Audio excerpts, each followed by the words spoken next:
wheelchair.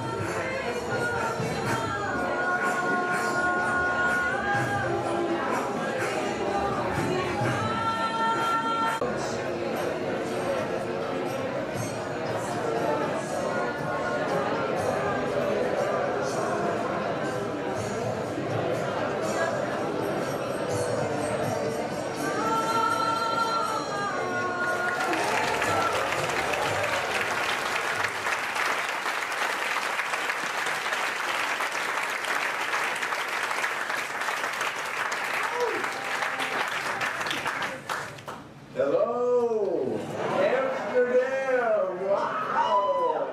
Goedendag kijkers. Dit is Paul van Sluis samen met Tom Lesher. Tom, so great to see you in the flesh, man. Just amazing that you're here in Amsterdam. For the first time I heard, puts me in a bit in a tight spot. The first one to interview here in the Netherlands.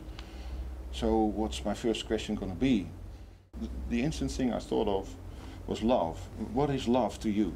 To me, love is the experience of union, and we are all one in the spirit realm before we come into our separate bodies. So love is also a memory, in a way, of a time beyond or a time within when we were, where there was no separation, where we were not in separate bodies, where we actually were one. So it's both an experience in the moment of a potential and you know, it kind of, I don't know, it's hard to play. It goes outside space and time. But it's basically this sense of unity, of oneness, of connection, of I am another you. Yeah. Can we really experience love within duality? Is there a possibility that we can really experience life without all the tragedy and all the misery? Is there? Yeah. I mean, it makes me think of, you know, the Eskimos have 26 different words for snow. You're gonna name them all now. Yeah. Huh? You're gonna name them all. Yeah, no. But, you know, there's like, and so it is, you know, when I think of love, it's like one word that describes so many different layers, levels, relationships, associations. So that's I think why there can be a lot of confusion around it. But, you know, so to get to your question, besides there being many different kinds of love or expressions of love or feelings of love or levels of love, I you know, my feeling, I'm an optimist, you know, is that yes, we can. If only for. If only. That's the thing, it goes outside time and space, right? So you can have this love at first sight. I think you can have this love that, you know, is there, but you can't hold on to it. The other thing that I think about love is that it has a mind of its own. It comes and it goes. It visits us. Yeah, okay. It gives itself to us. It's not it's like an entity. You cannot control love. No, it's like you're going to be loved, or you are going to love. Is this love too? Yeah. You gotta love the technology, man. Is this another Mercury thing again? Oh man. Someone asked you the question about, you know, the 2012 thing or the millennium thing, the exact date, maybe astrologically, or the Tolkien, you know, talk about the certain date that the Aquarius age, you know, would kick off. You told that there is like a frame of like 50 or maybe 500 years. My question was, why is it taking so long? Mm-hmm. Mm-hmm. I think it's taking a long time because there was some misconceptions misperceptions that there was going to be some outside help. I think that there was a big feeling that Mother Nature, Gaia, would come to the rescue and support us with some pole shifts or earth changes, or that extraterrestrials would come down from the skies, or that the second coming of Christ, or I mean, you know, people had, you know, projected a lot of their creative capacity, power outside of themselves, and said, "Oh, this is gonna happen," and so the big shock was nothing happened, and it just came home to be our job. We are the ones who's been waiting for. So the birth is just like maybe the birth out of the, you know, out of the womb. Yes, we were birthed, and now we have to start breathing by ourselves, and we have to start, you know. It's so graphic, man. Shut up. It's like the umbilical cord got cut, you know. Everybody was like thinking, oh yeah, and instead it was like snip. Yeah. You're on your own. That awkward moment, yeah.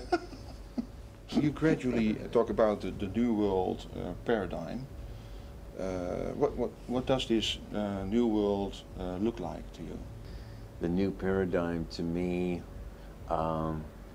you know, I think we're coming, it's not the matriarchy, it's not the patriarchy, it's not women running the show or men running the show, it's not overly chaotic and anarchistic, and it's not overly bureaucratized and, you know, stifling. The new paradigm for me, you know, I mean, the way that I see it is this balance that people have within themselves of the masculine and the feminine, which takes weight off of their relationships, and so there is not so much turmoil because we're doing our work internally. The patriarchy was about control and dominate the outside world. And this resurgence of the feminine is that, you know what, your peace lies within, your answers, your security, and if you stop demanding and expecting and controlling and sucking so much from the outside world, it's going to create tremendous, you know, new horizons of peace, of prosperity, of this, you know, of everything, that there is enough. And I'd say the biggest thing that you know, my motto is it's not either or, it's both and more. Yeah, and it's already there. It's but moving. It's just, we need to find a way to cooperate and co-create, maybe in an organic manner. Yeah, it's outside of this polarity of winner loser. Exactly. To where we are. Yes. And this is the age of Aquarius. Aquarius is about the team, a level playing field, every unity and diversity, and there's enough for everybody if we're all conscious. What's your objective towards self-sustaining communities within, like eco villages and townships? Where, like, you know, the one I'm in. The one you're in, they're trying to create a new paradigm, but would you just like to give your own view on it? Well, it's, you know, living in peace, and I would say a lot of gratitude and appreciation for Gaia, for Mother Earth, and that involves respect, and that involves just, you know, living together. I'm in a permaculture community, so, you know, it's growing all of our organics. We have recycled roads, aquaponics, all that stuff. Yeah, we're recycling our sewage. It's sustainable building materials, the whole shebang. You know, the whole shebang. That, you know, that living in harmony with nature. That's part of the, you know, I believe that's part of the new paradigm. I think it's also part of human nature. As a matter of fact, I mean, we're so lost within our detachment, actually, from nature as an alien thing almost. You know, well, if you look at you know the Amsterdam. Yeah, well, now Amsterdam has some A city. really nice Cities parks, in general. you know? Yeah. I've had some extraterrestrials talk about, you know, they come back and they see in the year 3000 they're dismantling the cities. Yeah, what would you like to say to the people that are waking up? It's a simple word: unplug. They're living off of your tax dollars. They're living off of your efforts. They're living off of your work. You know, each one of us is consciously or unconsciously contributing to the established status quo. And it's not until people become sovereign, it's not until they stop paying their taxes and stop supporting these, you know, these global bankers. Would there be like the revolution that is expected astrologically, or is it hard to say?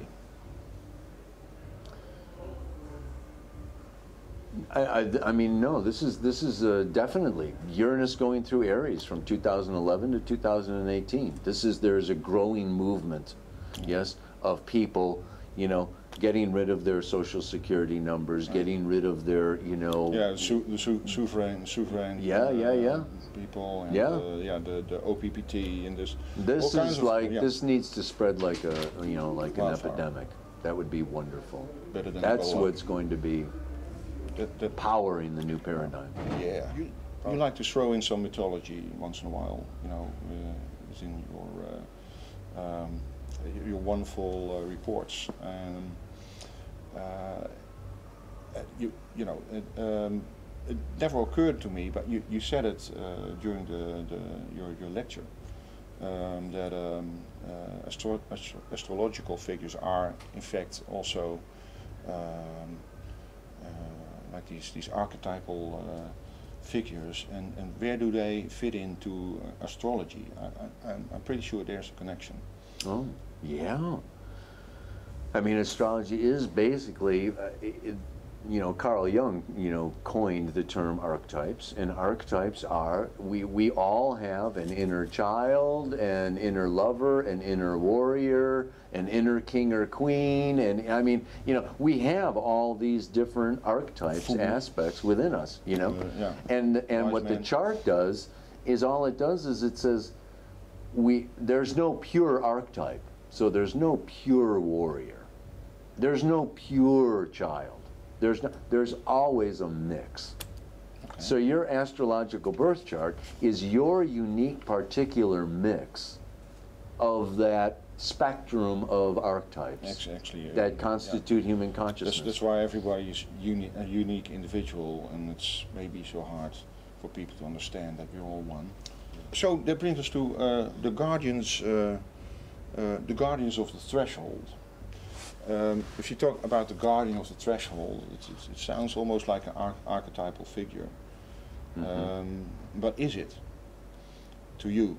What do you mean when you talk about the guardian of the threshold? I see that each one of us has our own guardian of the threshold. Like each one of us goes through our own dark night of the soul. I think that the guardian of the threshold is a collection of all our fears projected into, you know, a form. All right. Yeah. That might spring into action as soon as you're leaving your own little paradigm, your what shall we call it? Yeah, you're leaving your comfort zone, maybe. Then this guardian of the thresholds. It's only when you try to leave your comfort zone. Say your comfort zone is your house. You have to go over the threshold to get out of your house. So it's only when you want to be initiated, or you're ready to expand, or you want to evolve into something greater and bigger, you hit your fears. Yeah, okay. You hit that guardian. Right. Yeah? And it can be personal, and it can be collective. When we collectively are ready to move into this new paradigm, we're going to hit the guardian. And what's the guardian? It's the government and the banks and everything that's, you know, Yeah. So yeah, you can okay. put it, you can look at it on lots of different levels. That's clearing some things up for me. Thanks. Yeah. Uh-huh. This dream we're working on together, we're all a part of, and cooperation is the key. So let's do that, and then it seems quite simple, but in practice, Oh God. yeah, the things you stumble upon to and you break your head against. It's, Oh yeah. do you have any tips,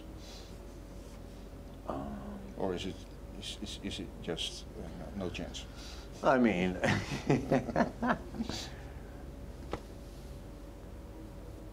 it's just really, choosing your partners, it's choosing your community, it's choosing your, and for me, the answer is always, it always lies within. It always lies with, if everybody is doing their own work and healing themselves and looking at their garbage and, cleaning up their act, the whole community and life and everything is going to, just go more smoothly. And so I look for people who are asking themselves questions and owning their stuff and taking responsibility for, their feelings and their issues and their stuff.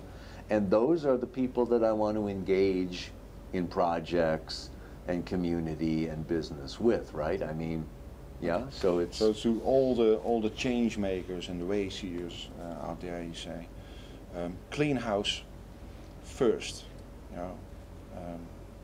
first the basics, and then you can start being of use to others, right? Yeah, okay. Exactly. This last question is do we have any influence over our lives that are written in the stars? I think it varies. I'd say that it, I do whole workshops and downloads on the evolutionary stages. And these evolutionary stages deal with that you come into this planetary existence of three-dimensional experience and you move through these stages. And they are moving through stages of becoming more conscious of the unconscious. So the more unconscious you are, the more you are relying upon external authorities, the less freedom you have. Even your belief systems are controlled by religions. And as you become more conscious and more conscious of your unconscious patterns, ranging from childhood to past life memories, and you become more conscious, you have more and more and more freedom and more choices. So it's not the same for everybody. You can't just, I can't give a blank If you're a answer. moron because you're more unconscious, you're probably a puppet to things that universally you got the are. soldiers. You got the soldiers on the battlefield, killing people and fighting people. They're unconscious. Yeah. When they become conscious, they get off the battlefield. Indeed. So that's what it is. It's all about becoming more conscious. And you just helped a bundle. You helped a lot of people who are watching this, becoming more conscious. Thank you for that. You bet. And namaste. So much love. Okay. Aloha. Thank you. Thank you. Thank you. Namaste to you. Namaste. I'm so honored to be able to give this. How about that, man? It's special. Wow. I love it. I know. I love it. Give it away. I'm going to study that. I'm going to look up what the heck all those symbols mean. Because this, you knew a lot, but this has got all the answers in it. So, all right. Keep on to it, man. He tells that after the interview that all answers are in it. Thank you. Thank you. Thank you.